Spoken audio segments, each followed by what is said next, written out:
Hashtag. Showing we saw from France 3-0 against Sweden. Boy. Didier Deschamps men booking their spot in the last 16. They will play Paraguay in Philadelphia on Saturday. But wow, what a showing we saw. Kylian Mbappé with 2 goals here. We also saw Bradley Barcola on the score sheet. It's open in the conversation as to who is the most important of that attacking line for France right now. We heard Thierry Henry on one of the other broadcasts saying that even though Mbappé will always be the MVP, Olise right now is the MIP, the most important player. Paul Pogba has weighed in on this, saying that for him, it is Kylian Mbappé. And I see you squinting at me, Ale. No, because I want to know what the difference between most valuable player and most important player is. You can take that up with Mr. Henry. Well, I don't really care to do that. You have brought him into the conversation. And our producer has done that as well. Regardless, this is great to have. That your conversation about France is, hey, who's the most valuable player? Is it currently the Ballon d'Or winner, Dembéle? Is it Michael Olise, who seems to be playing at a higher level than everybody else in the world? Or is it Kylian Mbappé that can't stop scoring? What a problem. What a problem. So for anybody, including those in this table on the far right, that can somehow compare France to anybody else in this competition, are you kidding me? Are you joking? If you watch this team play, they are by far, and I mean far, the best team in this competition. They are the one team that you can say, good Lord, nobody can stop them.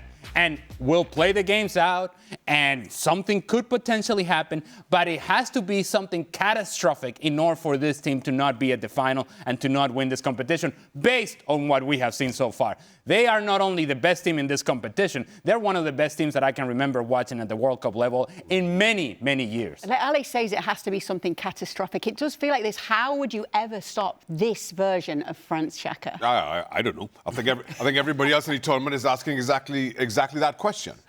For all the reasons that Ali just pointed out. France are as good as this first 11 is, and let's not forget that they could put out a second 11 that would probably get to the quarterfinals as well.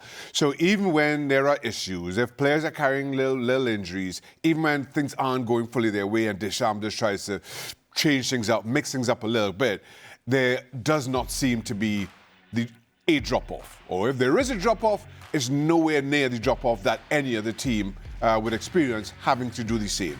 There will be problems for France in this tournament. There are problems for everybody. But given the depth of their squad, they have more solutions than anybody else. Kylian Mbappé continues to play at this level. Michael Olise continues to play at this level. Dembéle continues to play at this level. I just do not see how you stop them scoring in droves all tournament long. It was frightening, and we got to see it in full force yesterday. Yeah, if you had to say there was any type of Achilles heel or weakness with this team, it would be outside backs. Luka Dean, Theo Hernandez, Conde. That's where you can probably hurt this team.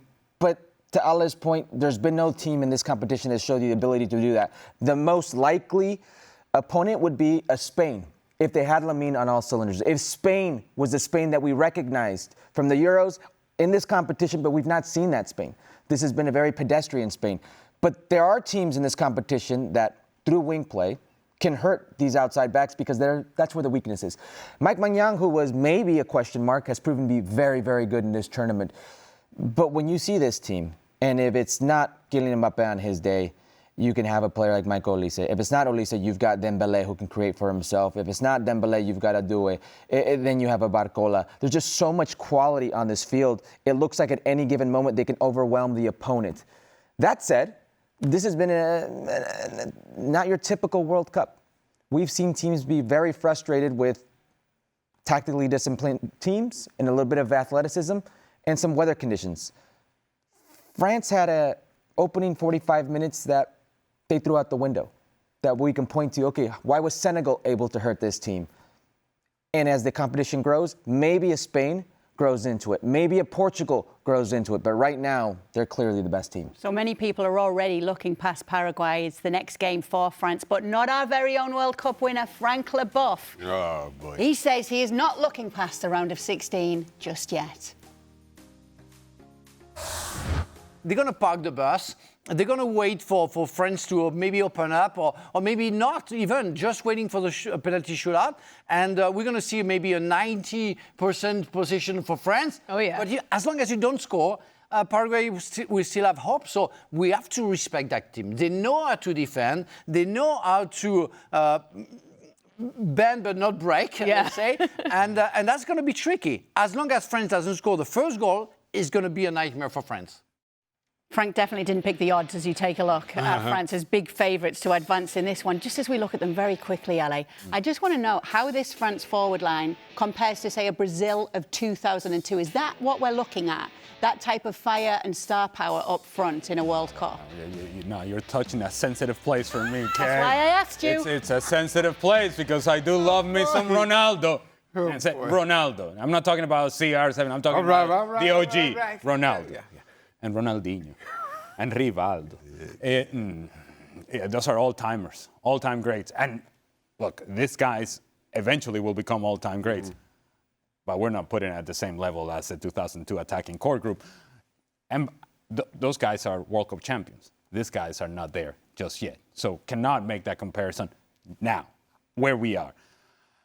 Frank Leboeuf is concerned because he lived through playing against Paraguay in the 1998 World Cup, in which they needed a Laurent Blanc goal, golden goal as it were, in order to advance past Paraguay in a match that was very much the same as this match is going to be. But what I would tell Frank Leboeuf is that this version of France in the attack is better than that version of France in the attack.